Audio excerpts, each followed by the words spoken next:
In this quick video, I'm gonna show you how to perform the initial setup of your vSeeBox TV box, and I'm gonna show you the important settings that you need to adjust after doing the initial setup.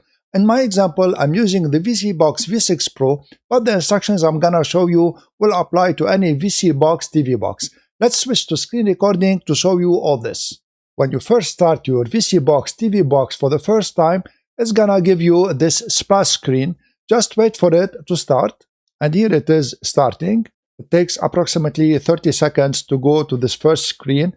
Just do not press any key on your remote control when you have the language screen. Wait for it to switch to this remote control screen. So here it's gonna tell you that you need to pair your remote with the TV box by pressing the OK and the minus button on the remote here simultaneously until the LED light on the top flashes red.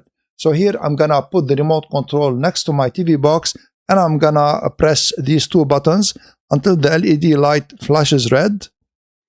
And now it should connect automatically. I'm gonna keep the remote control next to the TV box that is on my left here. So now it is connected. So here on this screen it's gonna tell you to choose your language. I'm gonna keep it on English. And then to go to the next screen, you need to press the arrow here on the remote control, the right arrow.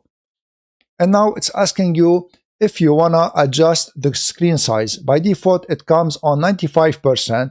So here, see the angles that are on the corners of the screen. They need to be exactly on the corners. So for me, I'm gonna adjust it. And to adjust it, you need to press the down arrow on your remote control, this one here.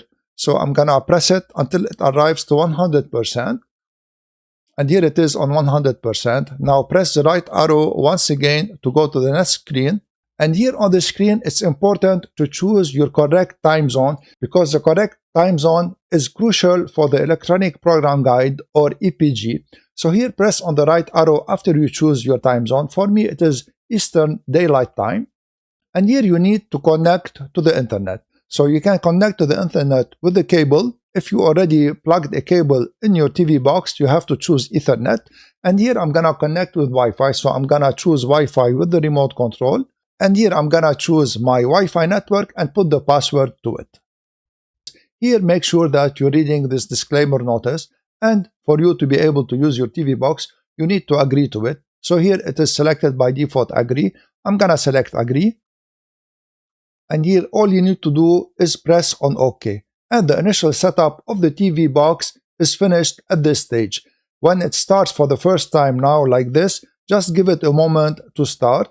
And after you give it a moment, you need to install the proprietary applications of this TV box. And it's very easy, they are on the home screen. I'm gonna show you an example of the internet speed test that is on the second line here.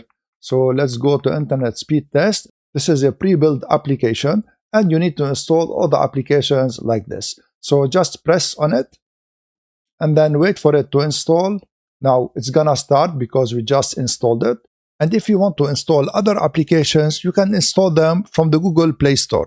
Now I'm gonna show you the settings that are important to do on your TV box so that to benefit fully from it. The first thing is that we need to make sure that the Bluetooth remote control is updated. So you see here next to internet speed test, you have a remote control icon. Go to it and then select it.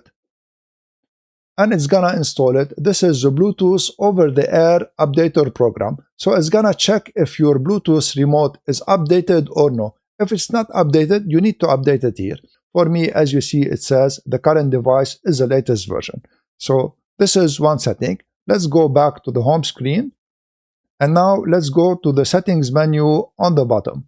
Now the first thing you need to adjust is give your device a name in case you're using it as a media server on your network so you can identify it. So select set your device name on the top and then press OK on the remote control. And here choose the default name and I'm gonna press on OK. And you're gonna see that the set device name will disappear. The next thing we need to do is to go to device preferences. And here I'm gonna show you some settings also that you need to check or you need to adjust. So the first one is date and time. Remember that we chose our time zone in the beginning of the setup. In case it is incorrect for any reason, go to date and time here. And here you see time zone, you can select it and you can change it here. And I repeat that it is very important for the electronic program guide. Now let's go back here, and here we need to adjust something under display, so auto check it. Let's go to display and sound, and let's go to advanced display settings, and here we need to go to HDMI output mode, and we need to make sure that it is on auto. See here, because I have a 4K screen, when I put it on auto, it goes directly to 4K 60 Hz. So this is the maximum that my screen can support. In case it's not on auto, for any reason, go and select auto. So let's go back here. And the next thing we need to check is under location here. So by default, the location is enabled under Wi-Fi. So if you select location status, here it says use Wi-Fi to estimate location. I advise you not to let Wi-Fi estimate your location. In case you are having trouble launching some applications in the future, go back and select estimate location. But for privacy reasons, it's better to select off here. And this is everything that we need to adjust under the settings menu. I still want to show you two things. The first thing is that if you want an application to start automatically when you start your TV box, you can select this under launcher settings. So in case you install, for instance, a VPN, you need to start it automatically. And under launcher settings, go to startup app, and here select the application after you install it, and it will start automatically. And the next important thing is that sometimes you need to assign for these color buttons here on the remote control so that they launch an application. So I'm gonna show you how to do this. You go to hotkeys here to do this.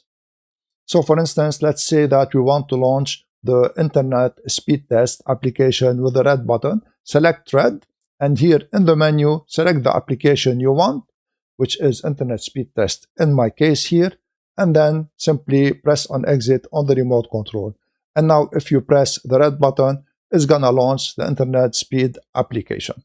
Now there are many pre-installed applications on this TV box or shortcuts to install the application. So take the time to discover all the applications. They have interesting content. And for the applications like Netflix, Amazon Prime, or Hulu, or any other application, you need, of course, to use your own username and password so that you can log into these applications with a subscription. If you want to check out the vSeeBox V6 Pro or V6 Plus or any other vSeeBox TV box, I'm gonna leave a hefty discount coupon code in the description.